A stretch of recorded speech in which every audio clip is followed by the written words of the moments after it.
नमस्कार, स्वागत है आपका। आप देख रहे हैं बिजनेस आज तक। आपके साथ मैं हूं मल्लिका मल्होत्रा। बिजनेस आज तक में कारोबार जगत की हर छोटी बड़ी खबर से हम आपको रूबरू कराएंगे। बुलेटिन की शुरुआत करते हैं टॉप 10 न्यूज से।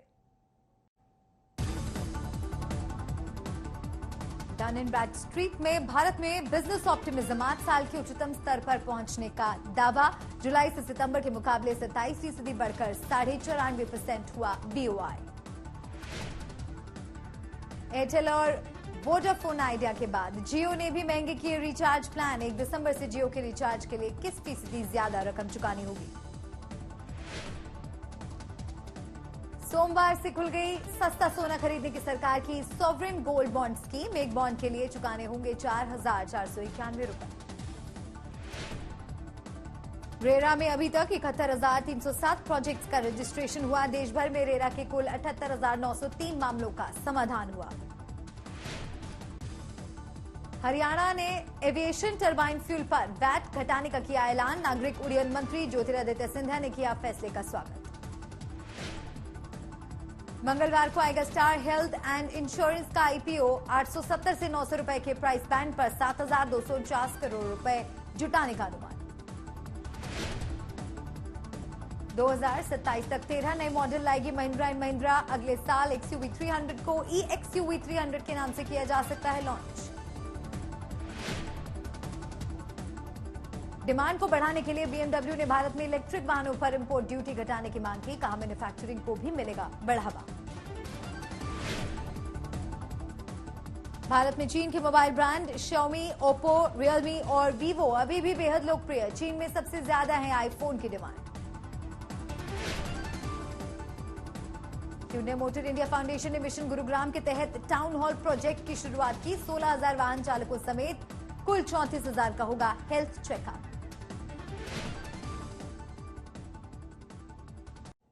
देश में एक बार फिर पेट्रोल और डीजल की कीमतों में कमी आ सकती है। इसकी वजह है अंतर्राष्ट्रीय बाजार में कच्चे तेल की कीमतों में आई कमी। क्रूड की कीमतों में इसी कमी की वजह से ओमिक्रॉन वेरिएंट है। अगर अगले कुछ दिनों तक कच्चे तेल में गिरावट का ये सिलसिला जारी रहा तो फिर पेट्रोल और डीजल के दाम भी घटने शुरू हो जाएंगे।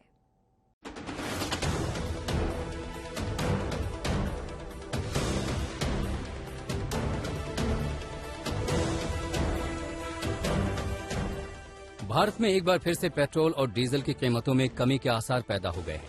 लेकिन इस बार पेट्रोल और डीजल के दाम में कमी की वजह सरकार का टैक्स घटाने का फैसला नहीं होगा।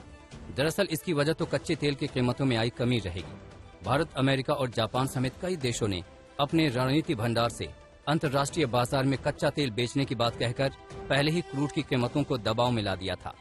अब कोरोना के नए वेरिएंट ओमिक्रॉन ने कच्चे तेल की कीमतों पर जोरदार अटैक किया है। कच्चे तेल के दाम जो नवंबर में 80 से $82 प्रति बैरल की रेंज में थे, वो अब घटकर 76 से $77 प्रति बैरल की रेंज में आ गए हैं। इसके असर से भारत में 24 दिनों से स्थिर पेट्रोल डीजल के दाम घटने की उम्मीद बढ़ गई है। अब सवाल उठता है कि भारत में ये कमी कब से देखने को मिलेगी। ये तभी मुमकिन होगा जब अगले कुछ दिनों तक क्रूड की कीमतों में कमी बनी रहेगी। भारत में रिटेल कीमतें 15 दिनों के रोलिंग एवरेज के बेस पर तय की जाती हैं। ऐसे में कच्चे तेल के दाम में गिरावट बने रहने पर ही भारत में कीमत कम होगी। नवंबर में लंबे समय तक दाम एक सीमित दायरे में रहने की वजह से भारत में पेट्रोल डीजल के दाम न तो बढ़े हैं और न ही घटे हैं। फिलहाल आई गिरावट से कच्चे तेल के दाम के रोलिंग एवरेज पर खास असर नहीं पड़ेगा। लेकिन अगर अब कच्चे तेल के दाम नीचे की तरफ जाते हैं तो फिर अगले कुछ दिनों में पेट्रोल और डीजल के दाम में कमी देखी जा सकती है। वैसे अनुमानों के मुताबिक अंतर्राष्ट्रीय स्तर पर कच्चे तेल की कीमतों में गिरावट जारी रह सकती है। ऐसे में देश में भी पेट्रोल और डीजल के दाम नीचे आने की भरपूर उम्मीद है। अगर वाकई अपनी योजना के मुताबिक कुछ देशों ने स्ट्रेटेजिक भंडार को अंतर्राष्ट्रीय बाजार में बेचने का फैसला कर लिया तो फिर गिरावट का ये असर ज्यादा बड़ा भी हो सकता है। आज तक ब्यूरो। नोएडा ग्रेटर नोएडा के पस्त हो चुके रियल एस्टेट सेक्टर के लिए जेवर में बनने वाला एयरपोर्ट संजीवनी साबित हो सकता है। एयरपोर्ट के शिलान्यास से पहले ही एयरपोर्ट के नजदीकी इलाकों में प्रॉपर्टी की बिक्री बढ़ने लगी थी। एयरपोर्ट बनने के साथ ही उम्मीद है कि ये इलाका गुरुग्राम की तर्ज पर ऊंची छलांग लगा सके।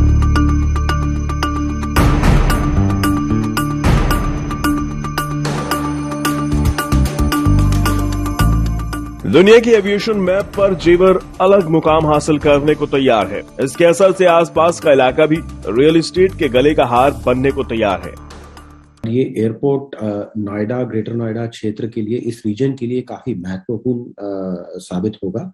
ये एक बड़ा लॉजिस्टिक हब बन के उभर के आने वाला है और एक बड़ा एविएशन हब भी बनेगा।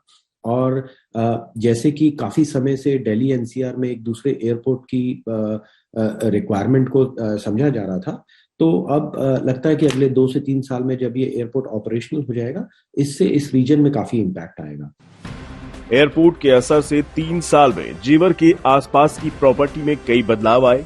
PropTiger.com के मुताबिक 2019 में नोएडा, ग्रेटर नोएडा और यमुना एक्सप्रेसवे की प्रॉपर्टीज का नोएडा और ग्रेटर नोएडा में बिकने वाली कुल प्रॉपर्टीज में 17% हिस्सा था और यहाँ पर औसतन कीमत 4,700 से 4,900 रुपए प्रति वर्ग फीट थी। 2020 में यह हिस्सेदारी बढ़कर 19% हो गई और औसतन दाम बढ़कर 5,000 से 5,200 रुपए प्रति वर्ग फीट हो गया। वहीं 2021 में यह हिस्सेदारी बढ़कर 31% हो गई और औसतन कीमत बढ़कर 5,200 रुपए से 5,400 रुपए प्रति वर्ग फीट हो गई। यानी जैसे जैसे एयरपोर्ट के बनने की तारीख नजदीक आती गई, लोगों की यहाँ की रेजिडेंशियल प्रॉपर्टी में दिलचस्पी बढ़ती चली गई है।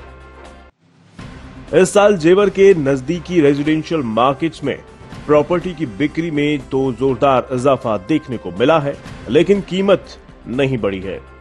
प्रॉपटाइगर के मुताबिक रेजिडेंशियल बिक्री में इस साल जनवरी-सितंबर में एयरपोर्ट के करीबी क्षेत्रों में घरों की बिक्री 99% बढ़ गई है, जबकि इस दौरान कीमतें केवल 1% बढ़ी हैं।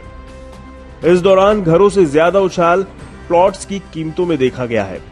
एनारॉक की एक रिसर्च के मुताबिक बीते 1 साल में एयरपोर्ट के करीब 22,000 रुपए प्रति वर्ग गज में मिलने वाले प्लॉट्स अब बढ़कर 30 से 32,000 रुपए प्रति वर्ग गज पर पहुंच गए हैं। एयरपोर्ट की खबरों ने इस इलाके में बिना बिके घरों की संख्या में भी कमी की है।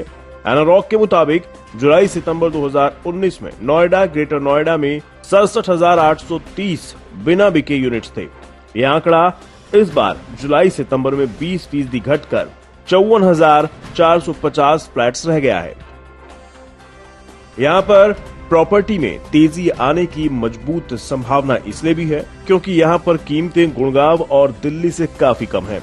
ऐसे में पहली बार घर खरीदने वालों को ये इलाका बेहद मुफीद नजर आता है। साथ ही इसके आसपास फिल्म सिटी समेत तमाम तरह के प्रोजेक्ट्स आने वाले हैं, जो इस इलाके की तकदीर और तस्वीर को संवारने का दम भर रहे हैं।